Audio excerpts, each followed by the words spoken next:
मान्य हो ना हो ही नंतरची गोष्ट आहे, पण सगळ्यात महत्त्वाची या मराठा मोर्चानं अनेकांना व्यवसाय उपलब्ध करून दिलेला आहे. आपण पाहतोय हा एक टॅटूचा व्यवसाय ज्याच्यामध्ये मराठा स्वाभिमानानं लिहून घेणारे अनेक जण आहेत, पण याचा खरं तर अनेक जणांना फायदा होतोय.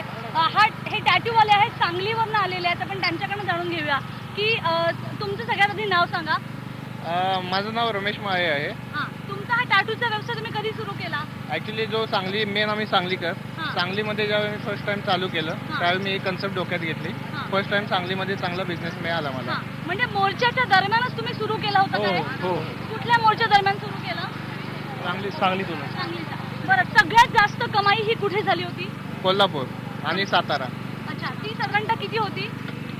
कमीत कमी 1 ते 1.5 लाखाचा तर बिझनेस कोल्हापूरमध्ये आम्हाला मिळाला. सांगलीत देखील जवळजवळ 80 ते 90 हजार रुपये आम्ही कव्हर केला बिझनेस.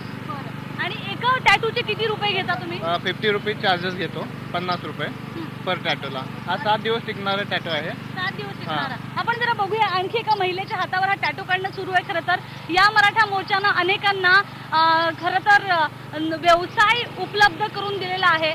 हा टॅटूचा व्यवसाय आहे. काही जण फेटे बांधायला येतात, त्यामुळे प्रत्येकाचे पैसे इथे आपण पाहतो की प्रत्येक टॅटूचे 50 रुपये घेतले जातात. इझी अवेलेबल टॅटू आहे. तुम्ही टॅटू याच्या आधी कधी काढलाय? हो, काढलाय. पण हा टॅटूची म्हणजे 50 रुपये टॅटू, त्यामुळे तुम्हाला 50 रुपये देणंही बरं पडतंय. हो. ऍक्च्युली मराठा म्हटल्यावरती काही करायला तयार आहे त्याच्यासाठी. या मराठा मोर्चाच्या निमित्तानं व्यवसायाची उपलब्धी झालेली आहे, हे मात्र तितकंच खरं आहे.